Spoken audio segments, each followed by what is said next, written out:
ദൈവനാമത്തിന് മഹത്വം ഉണ്ടാകട്ടെ. പ്രിയ വായന സുഹൃത്ത്, താങ്കൾക്ക് യേശു കർത്താവിൻ്റെ നാമത്തിൽ സ്വാഗതം. ഇന്ന് നവംബർ 12, ഒന്നാമത്തെ വായനാഭാഗം എസ്രാ പുരോഹിതൻ്റെ പുസ്തകം 8-ാം അധ്യായം. നമ്മൾ ഇന്നലെ വായിച്ചത്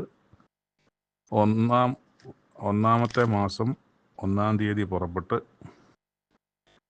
5-ാമത്തെ മാസം 5-ാം തീയതി എത്തിയതിനെ സംബന്ധിച്ചാണ് നമ്മൾ കഴിഞ്ഞ ദിവസം വായിച്ചത്.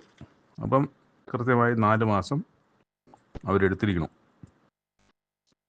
എന്നിട്ട് ഇന്ന് നമ്മൾ വായിക്കുന്ന ആദ്യത്തെ ഖണ്ഡിക എന്ന് പറയുന്നത് അവിടെ നിന്ന് പുറപ്പെട്ട് എന്നോടുകൂടെ പോന്ന പിതൃഭവന തലവന്മാരും അവരുടെ വംശാവലികളും. അപ്പം അങ്ങനെ ഒരു കൂട്ടം ആൾക്കാർ അവിടെ നിന്ന് പുറപ്പെട്ടു വന്നു. അവർ പല കുലങ്ങളിലുമൊക്കെ ആയിട്ട് 150 പേര്, 70 പേര് എന്നൊക്കെ പറയുന്ന കണക്കിലൂടെ പറയുന്നുണ്ട്. ഇത് കഴിഞ്ഞ് അടുത്ത ഖണ്ഡികയിൽ പുറപ്പെട്ടു. 1-ാം തീയതി പുറപ്പെട്ടു. നമ്മൾ ഇന്നലെ വായിച്ചു. പുറപ്പെട്ടിട്ട് അവർ അഹവ എന്ന സ്ഥലത്ത് അഹവായിലേക്ക് ഒഴുകുന്ന ആറിൻ്റെ അടുത്ത് വന്നു. എന്നിട്ട് അവിടെ 3 ദിവസം അവിടെ പാളയം പിടിച്ചു. പാളയം പിടിച്ചിട്ട് പരിശോധിക്കുമ്പോൾ പുരോഹിതന്മാരും ലേവ്യരും ഒന്നും കാണുന്നില്ല, ആ കൂട്ടത്തിലില്ല.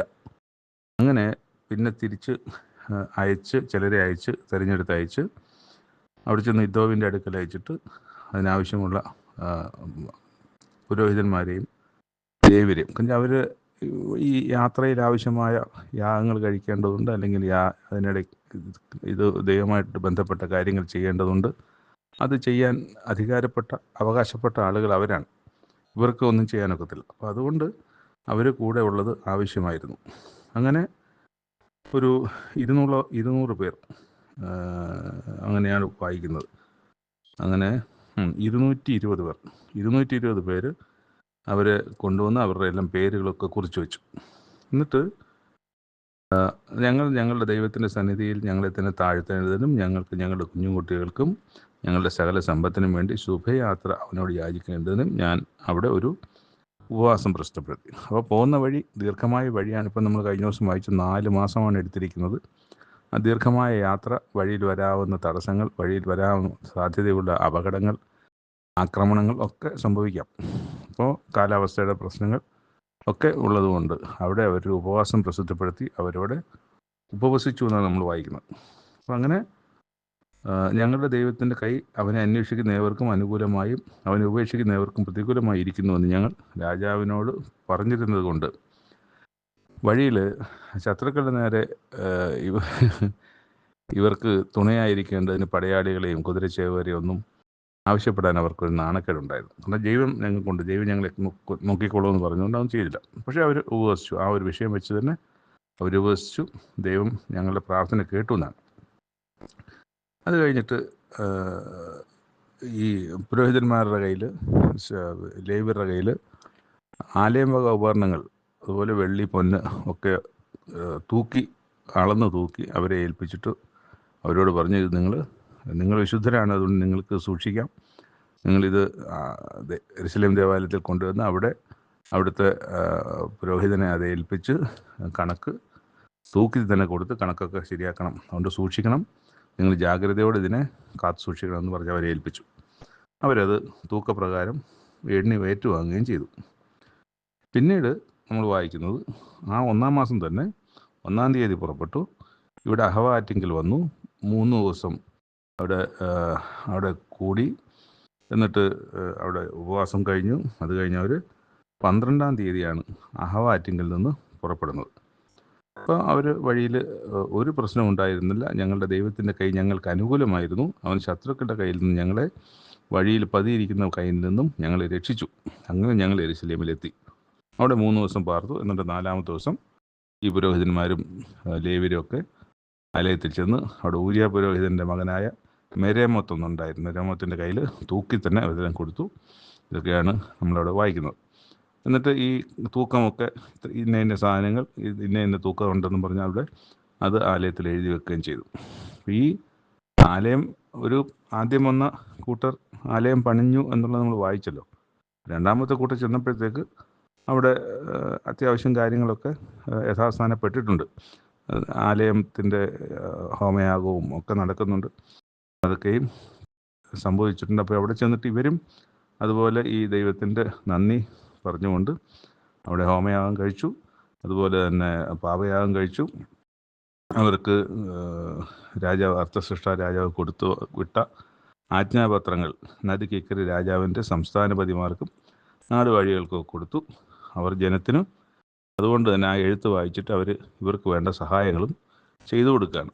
അപ്പോൾ ഇത് ഈ 4 മാസത്തെ ദീർഘമായ യാത്ര അവരെ സംബന്ധിച്ചിടത്തോളം അവരത് കഴിഞ്ഞ് എത്തിയപ്പോഴത്തേക്ക് ദൈവം അവരെ നടത്തിയ വിധങ്ങൾ ഓർത്ത് അവർക്ക് ദൈവത്തിന് നന്ദി പറയാതിരിക്കാൻ കഴിയത്തില്ലായിരുന്നു. അങ്ങനെ അവർ യാഗങ്ങളൊക്കെ കൊടുത്തു, അർപ്പിച്ചു. അവിടെ ഉണ്ടായിരുന്ന അധികാരികൾ ഇവർക്ക് വേണ്ട സഹായമൊക്കെ ചെയ്തു. അതാണ് നമ്മൾ ഈ 8-ാം അധ്യായത്തിൽ വായിക്കുന്നതും മനസ്സിലാക്കുന്നതും. 2-ാമത്തെ വായനാഭാഗം ഹോശേയ പ്രവാചകൻ്റെ പുസ്തകം 9-ാം അധ്യായം. നമ്മൾ കഴിഞ്ഞ ദിവസം വായിച്ച അധ്യായത്തിലെ ഇവരുടെ ശിക്ഷാവിധിയെ സംബന്ധിച്ച് തന്നെയാണ്, ഇസ്രായേലിൻ്റെ ശിക്ഷാവിധിയെ സംബന്ധിച്ച് തന്നെയാണ് ദൈവം ഈ അധ്യായത്തിലും ഹോശേയ പ്രവാചകനിലൂടെ സംസാരിക്കുന്നത്. അതിൻ്റെ 7-ാമത്തെ വാക്യം, ഒരു പ്രധാന വാക്യം, സന്ദർശന കാലം വന്നിരിക്കുന്നു, പ്രതികാര ദിവസം അടുത്തിരിക്കുന്നു, നിന്റെ അകൃത്യ ബാഹുല്യവും മഹാദ്വേഷവും നിമിത്തവും പ്രവാചകൻ ഭോഷനും ആത്മപൂർണൻ ഭ്രാന്തനും എന്നും ഇസ്രായേൽ അറിയും. ഇവിടെ അവരുടെ ദൈവത്തിൻ്റെ സന്ദർശനകാലം വന്നിരിക്കുന്നു, ദൈവത്തിൻ്റെ പ്രതികാര ദിവസം അടുത്തിരിക്കുന്നതാണ്. അപ്പോൾ അതിന് മേളിൽ കുറച്ച് കാര്യങ്ങളൊക്കെ പറയുന്നുണ്ട്. അവരെങ്ങനെയൊക്കെ ആയിരിക്കും, അവർ എന്തൊക്കെയാണ് ചെയ്തിരുന്നത്, ഇവർക്ക് വരാനിരിക്കുന്നത് എന്താണ് എന്നൊക്കെ പറയുന്നുണ്ട്. അത് കഴിഞ്ഞിട്ടാണ് അതിൻ്റെ ആദ്യത്തെ വാക്യം, ഇസ്രായേൽ നീ ദൈവത്തെ വിട്ട് പരസംഗം ചെയ്ത് നടക്കുകയും എന്ന് പറഞ്ഞാണ് തുടങ്ങുന്നത്. അപ്പോൾ അതാണ് ദൈവത്തിൻ്റെ മുമ്പിൽ ഇവരെ സംബന്ധിച്ചുള്ള ഏറ്റവും പ്രധാന, ദൈവത്തിന് ഏറ്റവും അനിഷ്ടമുള്ള കാര്യം അതാണ്. തന്നെ വിട്ട് മറ്റ് ദൈവങ്ങളുടെ പുറകെ പോകുന്നതാണ്. ദൈവത്തിൻ്റെ കൽപ്പനകളിൽ ആദ്യത്തെ കൽപ്പനയും അതാണ്, ഞാനല്ലാതെ നിനക്ക് അന്യ ദൈവങ്ങളും ഉണ്ടാകരുത്. 10 കൽപ്പനകളിൽ ആദ്യത്തെ കൽപ്പനയും അതാണ്. അത് കഴിഞ്ഞ് ബാക്കി എല്ലാ കൽപ്പനകളും ഞാനല്ലാതെ അന്യ ദൈവങ്ങൾ നിനക്കുണ്ടാകരുത്, നിങ്ങൾക്കുണ്ടാകരുത്. അപ്പം അവിടെയാണ് തെറ്റുന്നത്. അവിടെ ദൈവം പിന്നെ യാതൊരു വിധത്തിലും അവരെ ക്ഷമിക്കത്തില്ല. അവരെ ശിക്ഷിക്കും. അവർ യഥാസ്ഥാനത്തായാൽ അവർക്ക് നല്ലത്, ഇല്ലെങ്കിൽ ആ ശിക്ഷ മഹാ കഷ്ടത്തിലേക്ക് പോകും. അത് ഇസ്രായേലിനെ സംബന്ധിച്ച് ആ കഷ്ടം തന്നെയാണ് പറയുന്നത്. അതിൻ്റെ അവസാന വാക്ക് എത്തുന്നതിന് മുമ്പ് പറയുന്നത്, ഞാൻ ഇനി അവരെ സ്നേഹിക്കാതെ എൻ്റെ ആലയത്തിൽ നിന്ന് അവരെ നീക്കിക്കളയും. അപ്പോൾ ഇസ്രായേലിനെ തൻ്റെ ആലയത്തിൽ നിന്ന് നീക്കിക്കളയുമെന്ന് തന്നെയാണ് ദൈവം പറയുന്നത്. അപ്പോൾ അതുപോലെ ദൈവജനത്തിന് കഷ്ടതയുള്ള, അല്ലെങ്കിൽ അതിനപ്പുറത്തൊരു ശിക്ഷയില്ല, ആലയത്തിൽ നീക്കിക്കളയുക എന്ന് പറയാം. അപ്പം തന്നിൽ നിന്ന്, തൻ്റെ ആലയത്തിൽ നിന്ന്, തൻ്റെ എല്ലാ ഓഹരികളിൽ നിന്നും അവരെ നീക്കുമെന്ന് തന്നെയാണ് ദൈവം പറയുന്നത്. അപ്പം ദൈവമായിട്ട് യാതൊരു ബന്ധവുമില്ലാത്തൊരവസ്ഥയിലേക്കാണ് അവർ പോകുന്നത് എന്നുള്ളതാണ്. അത് നമ്മൾ കഴിഞ്ഞ ദിവസങ്ങളിലൊക്കെ സംസാരിച്ചത് നമുക്കൊക്കെ അറിയാവുന്നമായ കാര്യങ്ങളാണ്. അവർ മിക്സ്ഡായി പോയി എന്നുള്ളതാണ്. അവർ അന്യജാതികളുമായി ഇടകലർന്നു പോയി. അതിൽ നിന്ന് ഓരോ ഗോത്രക്കാരനെ തിരഞ്ഞെടുക്കാൻ കഴിയാത്ത വിധം അവർ മിക്സായിപ്പോയി, മൊത്തത്തിൽ മിക്സായിപ്പോയി. അതാണ് ജാതികളുടെ ഗലീല എന്നൊക്കെ നമ്മൾ വായിച്ച ഭാഗം. എന്നിട്ട് എന്താണ് അതിൻ്റെ അവസാന വാക്യം എത്തുമ്പോൾ വാക്യം ഇങ്ങനെയാണ് പറയുന്നത്, അവർ എൻ്റെ ദൈവത്തെ അനുസരിക്കായക കൊണ്ട് അവൻ അവരെ തള്ളിക്കളയും, അവർ ജാതികളുടെ ഇടയിൽ ഉഴന്നു നടക്കേണ്ടി വരും. അത് സംഭവിച്ചല്ലോ. അശൂർ കൊണ്ടുപോയി അശൂരിലൊക്കെ ഈ യഹൂദയെ പ്രവാസത്തിലേക്ക് കൊണ്ടുപോയെങ്കിൽ അത് 70 വർഷത്തെ പ്രവാസമാണ് പറഞ്ഞിരുന്നത്. ആ 70 വർഷത്തെ പ്രവാസം കഴിഞ്ഞ് വരാൻ ആഗ്രഹമുള്ള എല്ലാവരും ഇങ്ങ് മടങ്ങി വരാത്തവരുണ്ടാകാം. അവിടെ തന്നെ തുടർന്നാൽ മതിയെന്ന് വിചാരിച്ച് തുടർന്നവരും കാണാം. പക്ഷേ വരണമെന്ന് ആഗ്രഹിച്ച എല്ലാവർക്കും വരാനുള്ള അവസരം അവിടെ ലഭിച്ചു എന്നുള്ളതാണ്. അപ്പോൾ അവരെ മടക്കി കൊണ്ടുവന്നു. പക്ഷേ ഈ അശൂരിലേക്ക് പോയ ആൾക്കാരെ സംബന്ധിച്ചിടത്തോളം അവരങ്ങനെ മടക്കി വരവില്ല. ആ ദേശം തന്നെ ഇല്ലാതാവുന്നൊരവസ്ഥയാണ്. രാജാവില്ല, ദേശമില്ല, ദേവാലയമില്ല, ഒന്നുമില്ല. പിന്നെ ഉള്ള ജനമെന്ന് വെച്ചാൽ മിക്സ്ഡ് ആയിട്ടുള്ള ജനവും. അപ്പോൾ അവർ പോയ സ്ഥലത്ത് തന്നെ അടിമകളായി തന്നെ പിന്നെ തുടർന്നിട്ടുണ്ടാവാം. അതായിരിക്കും സംഭവിച്ചിട്ടുള്ളത്. മടങ്ങി വരവിനെ കുറിച്ച് നമ്മൾ വായിക്കുന്നില്ല. പക്ഷേ ഇവിടെ നമ്മൾ ഈ ഇസ്രായേലിനെ സംബന്ധിച്ച് അത്ര കണ്ട് ദൈവത്തിൻ്റെ കോപം അവരുടെ മേൽ ഉണ്ടാകുകയും അവരെ പൂർണ്ണമായി തള്ളിക്കളയുകയും ചെയ്യുന്ന ഒരു ചിത്രമാണ് ബൈബിളിൽ പല സ്ഥലങ്ങളിൽ നമ്മൾ കാണുന്നത്. എന്നാൽ ഹോശേയ പ്രവാചകൻ കൃത്യമായി തന്നെ പറഞ്ഞു വെക്കുന്നു എന്നുള്ളതാണ് നമുക്ക് വായിക്കാനും മനസ്സിലാക്കാനും കഴിയുന്നത്. 3-ാമത്തെ വായനാഭാഗം അപ്പോസ്തല പ്രവൃത്തിയിൽ 28-ാം അധ്യായം. ഈ 28-ാം അധ്യായത്തോടുകൂടി അപ്പോസ്തല പ്രവൃത്തികൾ അവസാനിക്കുകയാണ്. അപ്പോൾ അത് റോമിലെത്തുന്നതിനെ സംബന്ധിച്ചാണ് നമ്മൾ കാണുന്നത്. അപ്പോൾ അത് നമുക്കിപ്പോൾ നോക്കാം. അപ്പോൾ ഈ രക്ഷപ്പെട്ടെത്തിയത് മെലീത്ത എന്ന ദ്വീപിലാണ്. കപ്പൽ തകർന്ന് കപ്പലിൻ്റെ കഷ്ണങ്ങളിലും തടികളിലും ഒക്കെ പിടിച്ച് കരയിലെത്തിയപ്പം അതൊരു ദ്വീപായിരുന്നു. മാൾട്ട അല്ലെങ്കിൽ മെലീത്ത എന്ന് പറയുന്ന ദ്വീപാണെന്ന് ഗ്രഹിച്ചു. അവിടെയുള്ള ബർബരന്മാർ ഞങ്ങൾക്ക് അസാധാരണമായ ദയ കാണിച്ചതാണ് വായിക്കുന്നത്. അപ്പോൾ തീ കൂട്ടി, അപ്പോൾ ഒരു ഏകദേശം മഴയും ശീതവും കാരണവും തണുപ്പൊക്കെ ഉള്ളതുകൊണ്ട് ഒരു തീ കൂട്ടി വിറക് പെറുക്കി തീയിലിട്ടപ്പോൾ ഒരു അണലി ചൂട് കൊണ്ട് പുറപ്പെട്ട് പൗലോസിൻ്റെ കൈക്ക് തൂങ്ങി. അപ്പോൾ ബർബരന്മാർ കണ്ടപ്പോൾ അയ്യോ, ഈ മനുഷ്യൻ ഒരു കൊലപാതകം തന്നെ സംശയം. അല്ലെങ്കിൽ പിന്നെ കടലിൽ നിന്ന് രക്ഷപ്പെട്ടിട്ടും നീതിദേവി അവനെ ജീവിക്കാൻ സമ്മതിക്കുന്നില്ല. അതുകൊണ്ട് നീതിദേവി അവൻ്റെ കയ്യിൽ പാമ്പായിട്ട് അണലിയായിട്ട് പിടിച്ചു. അപ്പോൾ അങ്ങനെ കൊലപാതകം എന്ന് വിചാരിച്ചിരുന്ന ആളുകൾ ഈ പൗലോസ് അപ്പോസ്തലൻ അത് കുടഞ്ഞ് തീയിലിട്ടപ്പോൾ അത് ചത്തു. എന്നാൽ പൗലോസ് അപ്പോസ്തലൻ ഇപ്പം വീർക്കും ചാവും എന്നൊക്കെ വിചാരിച്ചിരുന്നിട്ട് ഒരാപത്തും അവന് സംഭവിക്കുന്നില്ല എന്ന് കണ്ടപ്പോൾ അവർ മനസ്സ് മാറിയിട്ട് പറഞ്ഞു, അതൊരു ദേവനാണ് എന്ന് പറഞ്ഞു. അപ്പോൾ പൊതുജനത്തിൻ്റെ അല്ലെങ്കിൽ ആളുകളുടെ അത്രയേ ഉള്ളൂ കാര്യം. അപ്പോൾ അവർ ഉടനെ അത് ദേവനാണ് അല്ലെങ്കിൽ ദൈവമാണ് എന്ന് പറഞ്ഞു. പിന്നെ ആ പ്രദേശത്തിനടുത്ത് തന്നെ ഒരു ദ്വീപ് പ്രമാണി ഉണ്ടായിരുന്നാൽ പുബ്ലിയോസ്, അയാളുടെ അപ്പന് പനിയും അതിസാരവും ഒക്കെ പിടിച്ച് കിടപ്പായിരുന്നു. പൗലോസ് അവൻ്റെ അടുത്ത് നിന്ന് പ്രാർത്ഥിച്ച് കൈവച്ചപ്പോൾ അവൻ സൗഖ്യം വന്നു. ദ്വീപിലെ മറ്റ് പല ദീനക്കാരും വന്ന് സൗഖ്യം പ്രാപിച്ചു. അപ്പം അദ്ദേഹം അവർക്ക് ഏറിയ സമ്മാനങ്ങളും കൊടുത്ത് മാനിക്കുകയും പിന്നെ അവിടുന്ന് കപ്പൽ കയറുന്ന സമയത്ത് ആവശ്യമുള്ള കാര്യങ്ങളൊക്കെ അവർക്ക് കയറ്റി കൊടുക്കുകയും ചെയ്തു. നന്ദിപൂർവ്വം ആണ് നമ്മൾ കാണുന്നത്. പിന്നെ 3 മാസം അവിടെ കഴിഞ്ഞിട്ട് ആ ദ്വീപിൽ ഒരു അശ്വിനി ചിഹ്നം എന്ന് പറയുന്നത് അറിയാമല്ലോ, ഈ എന്താണ് സ്വസ്തിക് അല്ലേ, ആ ചിഹ്നമുള്ളൊരു അലക്സാന്ദ്രിയ കപ്പൽ വന്നു. അതിൽ കയറി പുറപ്പെട്ടു. സൊറക്കൂസയിൽ കരക്കിറങ്ങി. അവിടെ 3 നാൾ പാർത്തു. അവിടെ നിന്ന് ചുറ്റി രൊഗ്യോനിലെത്തി. ഒരു ദിവസം കഴിഞ്ഞിട്ട് തെക്കൻ കാറ്റ് അടിച്ചതിൽ അവിടെ നിന്ന് പുത്തൊല്ലിയിലെത്തി. അവിടെ സഹോദരന്മാരെ കണ്ട് തങ്ങളോട് കൂടെ 7 നാൾ താമസിക്കണമെന്നവർ അപേക്ഷിച്ചു. പിന്നെ ഞങ്ങൾ റോമയിലെത്തി. അവിടുത്തെ സഹോദരന്മാർ ഞങ്ങളുടെ വർത്തമാനം കേട്ടിട്ട് അപ്യപുരവും ത്രിമണ്ഡപവും വരെ ഞങ്ങളെ എതിരേറ്റ് വന്നു. അവരെ കണ്ടിട്ട് പൗലോസ് ദൈവത്തെ വാഴ്ത്തി ധൈര്യം പ്രാപിച്ചു. അപ്പോൾ റോമിലെ സഹോദരന്മാരെ കാണുകയാണ് പൗലോസ്. അപ്പോൾ അവിടെ വെച്ച് ഭയങ്കര സന്തോഷമായി അവരെ കണ്ടത്. റോമയിലെത്തിയ ശേഷം തനിക്ക് കാവലായ പടയാളിയോടുകൂടി വേറിട്ട് പാർപ്പാൻ പൗലോസിന് അനുവാദം ലഭിച്ചു. അപ്പോൾ അങ്ങനെ ഒറ്റയ്ക്ക് ആ പടയാളിയോടുകൂടെ വേറിട്ട് താമസിക്കാൻ അനുവാദം ലഭിച്ചു. 3 ദിവസം കഴിഞ്ഞിട്ട് യഹൂദന്മാരിൽ പ്രധാനികളായാലും വിളിച്ചു. അവർ വന്നുകൂടിയപ്പോൾ അവൻ അവരോട് പറഞ്ഞത്, സഹോദരന്മാരെ, ഞാൻ ജനത്തിനോ പിതാക്കന്മാരുടെ ആചാരങ്ങൾക്കോ വിരോധമൊന്നും ചെയ്തിട്ടില്ലാതിരിക്കെ എന്നെ യെരുശലേമിൽ നിന്ന് ബദ്ധനായി റോമാക്കാരുടെ കയ്യിൽ ഏൽപ്പിച്ചു. അവർ വിസ്തരിച്ചാലെ മരണയോഗ്യമായതൊന്നും എന്നിൽ കണ്ടില്ല. അങ്ങനെ എന്നെ അവർക്ക് വിട്ടയപ്പാൻ മനസ്സുണ്ടായിരുന്നു. എന്നാൽ യഹൂദന്മാർ എതിർ പറയുകയാൽ ഞാൻ കൈസരെ അഭയം ചൊല്ലേണ്ടി വന്നു. അപ്പം എനിക്ക് മറ്റു വഴിയില്ലായിരുന്നു. കൈസരെ അഭയം ചൊല്ലിയില്ലെങ്കിൽ എനിക്കത് ബുദ്ധിമുട്ടാകുമായിരുന്നു. എൻ്റെ ജാതിയുടെ നേരെ അന്യായം ബോധിപ്പിപ്പാൻ എനിക്ക് യാതൊന്നും ഉണ്ടായിട്ടല്ല താനും. ഇത് ഹേതുവായി നിങ്ങളെ കണ്ട് സംസാരിക്കണം എന്ന് വെച്ച് ഞാൻ നിങ്ങളെ വിളിപ്പിച്ചു. ഇസ്രായേലിൻ്റെ പ്രത്യാശ നിമിത്തമാകുന്നു ഞാൻ ഈ ചങ്ങല ചുമക്കുന്നത്. അപ്പോൾ ഇസ്രായേലിൻ്റെ പ്രത്യാശ എന്താണ്? നിത്യജീവൻ, ദൈവരാജ്യമാണ്.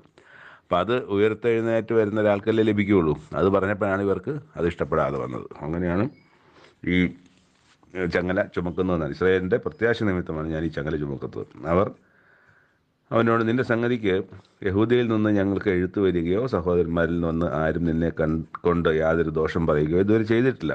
എങ്കിലും ഈ മതഭേദത്തിന് എല്ലായിടവും വിരോധം പറയുന്നു എന്ന് ഞങ്ങൾ അറിയുന്നതിനാൽ നിന്റെ മതം ഇന്നത് എന്ന് നീ തന്നെ പറഞ്ഞു കേൾപ്പാൻ ആഗ്രഹിക്കുന്നു. അപ്പം യെരുശലേമിൽ നിന്ന് ഒരു സംഗതിയോ ഒന്നും അവിടുന്ന് ഇതുവരെ അറിയിപ്പായിട്ട് വന്നിട്ടില്ല. പക്ഷേ നിന്നെക്കുറിച്ച് ഞങ്ങൾ കേൾക്കുന്നുണ്ട്, നീ എന്തോ ചില കാര്യങ്ങൾ പറയുന്നുണ്ടെന്ന്. അത് ഞങ്ങൾക്കൊന്ന് കേൾക്കണമെന്ന് ആഗ്രഹമുണ്ട് എന്ന് പറഞ്ഞിട്ട് എന്നിട്ട് അവിടെ ഒരു ദിവസം തീരുമാനിച്ചിട്ട് എല്ലാവരും പൗലോസ് താമസിക്കുന്ന പാർപ്പിടത്തിൽ വന്നു.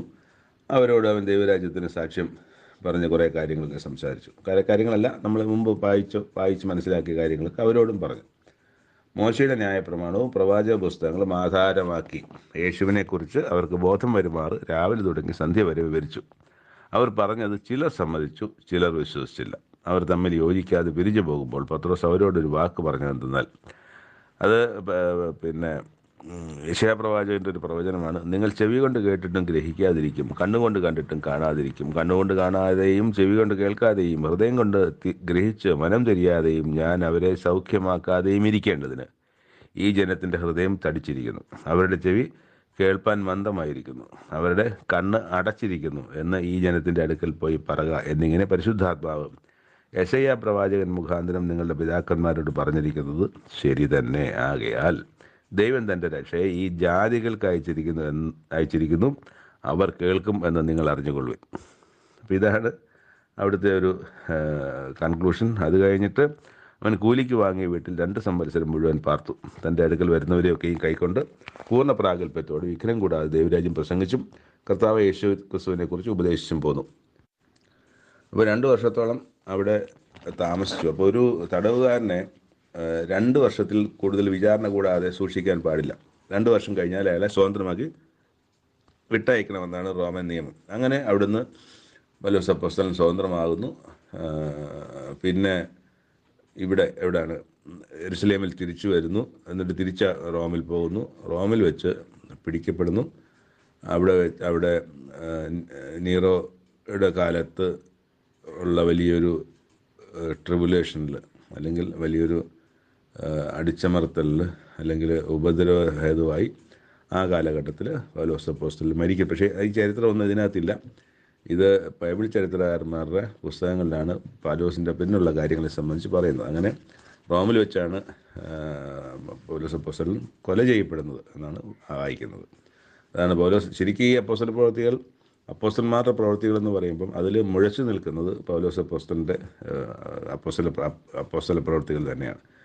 അപ്പം പല ആളുകളുടെയും പല ക്രിസ്തുവിന്റെ ശിഷ്യന്മാരുടെയും പേരുകളും അവരുടെ പ്രവൃത്തികളൊക്കെ നമ്മൾ വായിക്കുന്നുണ്ട്. ബർന്നബാസിനെ വായിക്കുന്നുണ്ട്, യാക്കോബിനെ വായിക്കുന്നുണ്ട്, പത്രോസിനെ വായിക്കുന്നുണ്ട്, ഒക്കെയും വായിക്കുന്നുണ്ട്. അവരുടെയൊക്കെ പ്രവൃത്തികൾ ഇതിനകത്തുണ്ട്. പക്ഷേ കൂടുതൽ മുഴുത്തു നിൽക്കുന്നത് പൗലോസ് അപ്പോസ്തലൻ്റെ ജോലികളാണ്. കാരണം എനിക്ക് തോന്നുന്നു എഴുത്തുകാരൻ കൂടുതൽ സമയം അപ്പോസ്തലൻ്റെ, അതായത് പൗലോസിൻ്റെ കൂടെ ഉണ്ടായിരുന്ന ലൂക്കോസ് ആയിരുന്നുകൊണ്ടായിരിക്കാം അങ്ങനെ എഴുത്ത് വന്നത് എന്ന് വിചാരിക്കുകയാണ്.